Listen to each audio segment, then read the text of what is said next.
God Valley just continues to amaze me each and every week. You honestly think that, hey, it can't get better than this, right? Nope. Every chapter just gets better and better. This is chapter 1162. It is titled God Valley Battle Royale, and we got another cover page, and this is the conclusion of Yamato's pilgrimage. And I ain't gonna lie, besides figuring out that Moria is a member of the Kazuki clan, oh, this cover story was cheeks.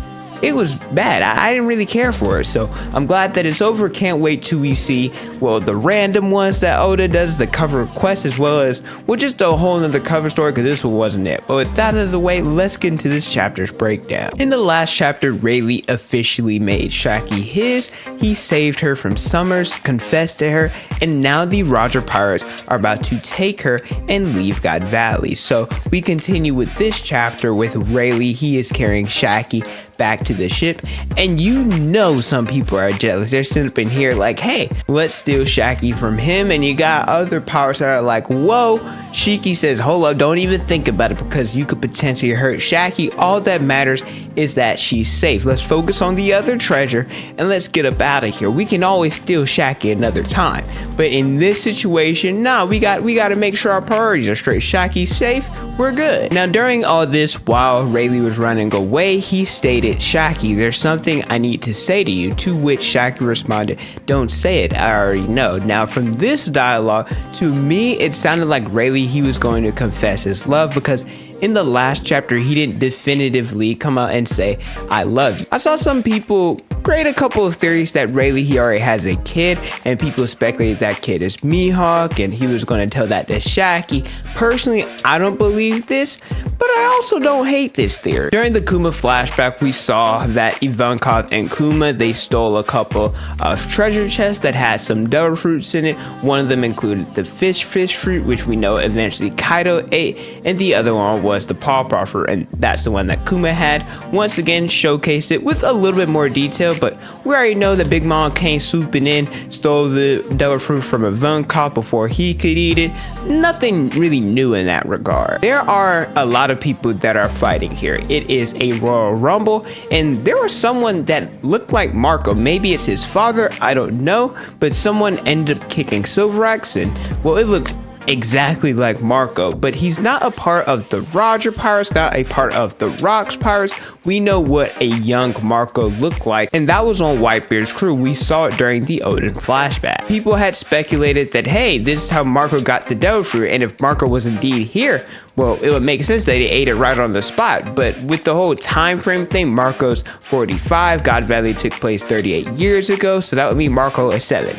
So this could not possibly be Marco the Phoenix. Although we want him to be here, I love Marco as much as y'all do, mathematically, it can't be him. We cut to Garp, and this is the first time that we just get to see Garp's reaction to everything that's going on with God Valley, the whole situation, just all the deaths, because apparently he didn't know about this situation, unlike Sengoku, who at least heard about this from someone. And maybe because they know how Garp is, keeping him in the dark would be beneficial, because it would allow him not to interfere with anything, as we see with a little bit later in the chapter. But I also find it hard to believe, with Garp's position being a vice admiral, that he was completely ignorant to what's going on. Maybe it was him doing it on purpose, you know, blindly turning a blind eye to the whole situation.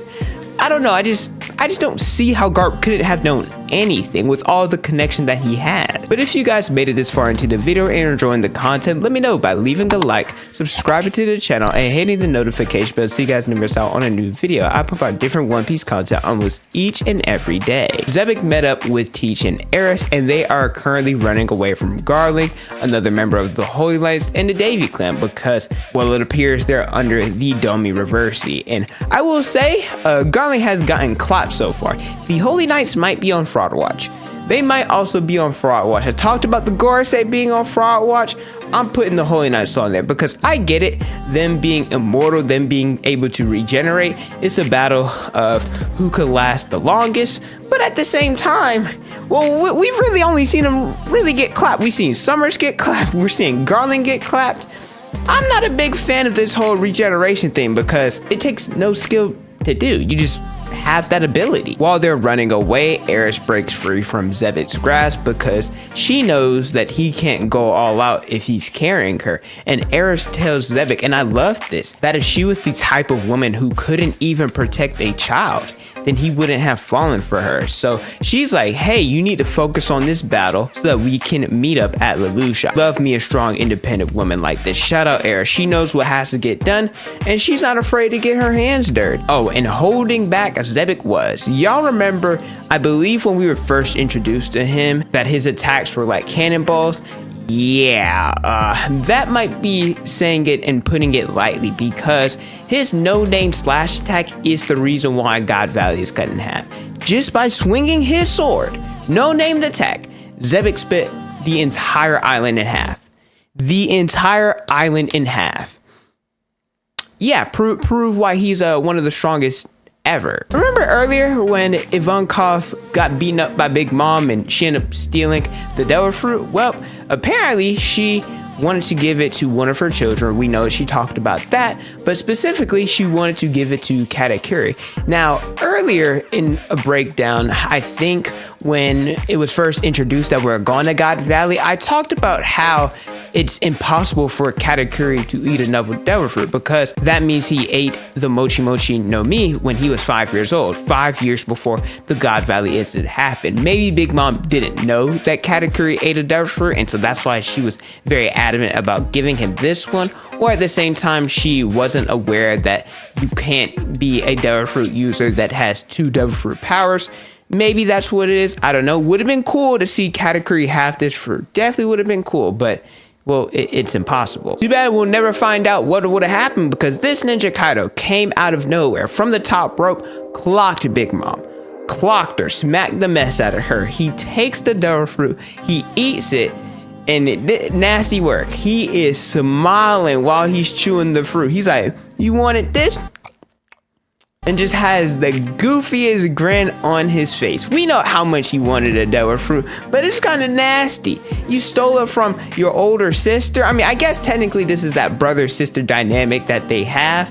It's pretty funny, but it's kind of messed up at the same time. And when you look back at what Big Mom said, I think it was in Wano right before the whole rooftop scene, she was like, hey, you should be grateful. I ended up saving your life by giving you this fruit. You did not give him the fruit, unless your memory got shaken because he beat the crap out of you. Kaido took that ish from you. I love whenever Oda showcases different parallels, because he always constantly shows the parallels between Shanks and Blackbeard. Both Eris and Dragon, they are trying to save the both of them, trying to get them off the island safely. We see them side by side. We know it's only a matter of time before these two, they're going to clash. Conqueror's Haki is going ballistic, and this is to the point where Roger, Garp, and Xebec, they all react to it. And there's also a panel of Xebec, it looks like he low div Garling. It looks like he destroyed that man because he is fighting for his family. Now, with the parallels between Shanks and Blackbeard and Inherited Will, how we'll probably see Blackbeard do some stuff that his father did, I hope that doesn't mean we're going to get Shanks versus Blackbeard off screen and Shanks being defeated, because these are two legendary pirates. These are probably some of the most anticipated fights in the series, besides probably Luffy versus Blackbeard, the People versus Emu, and Zoro versus Mihawk. We really want to see this fight. So if this gets off screen, I'm not gonna lie, I'd be pretty upset by it. With Xebec talking about family, I wonder if we're gonna get an anime only scene of Whitebeard overhearing this, and that's the reason why he stayed. Whitebeard stated, hey, I've been drinking up off, with your tab, so I might as well be here. But I wonder if deep down the reason why Whitebeard actually stayed was, like I said, because he noticed Xebec was fighting for his family, and we know that that's all Whitebeard wanted. Kaido's here too. Love him. Kaido, he's down to brawl with anyone, especially now that he's gotten his devil fruit. He's fully transformed. He wants to see what his new powers can do. And boy, oh boy, is this the perfect opponent to do that, because it looks like Emu took over Saturn's body and is about to go on a rampage. And the individuals that are here include Xebec,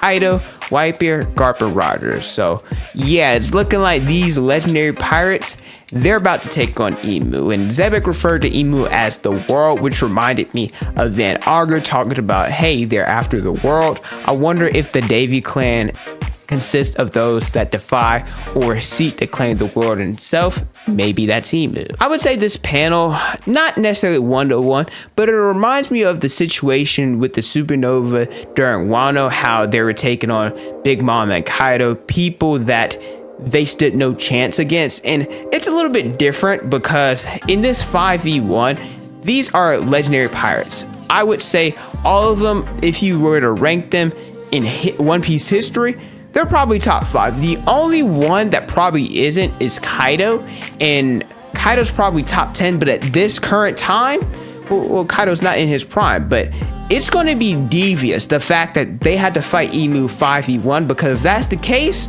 like I said, these legendary pirates, they're strong. Hands down, I think a lot of people will probably consider Roger, Garp, and at least Xebec, that those are probably the consensus top 3. Whitebeard in there, Kaido in there. You don't want to mess with none of these people. And so the fact they got to fight on 5v1 whenever Luffy or Dragon or whoever goes against them, Emu 100% is going to not be fought 1v1. There is no way that it's going to be Luffy versus Emu 1v1, Dragon versus Emu 1v1. They got to jump this ninja. They got to jump this ninja. Now, I don't know if this is necessarily how Elbaph is going to be concluded. Maybe we see some Zoro, Sanji, Loki, maybe somebody else pulls up along with Luffy action. It's a possibility, but maybe it's like this for the final war where we got Shanks, maybe Blackbeard, there's Luffy, Dragon, maybe someone else. I don't know, but Emu's definitely a problem if it took 5 of these ninjas, these legendary individuals, to take them down. But yeah, that's it for chapter 1162. On a break next week. Kind of unfortunate, but the next chapters are going to be lit. It is going to be amazing. Let me know how you guys feel about this chapter in the comment section below. Thank you guys so much for watching. Don't forget to like, comment, and subscribe. Hit the notification bell so you guys never miss out on a new video. Follow my Instagram, Twitter, and TikTok. It's on the screen in the description below. And don't forget to unleash your potential.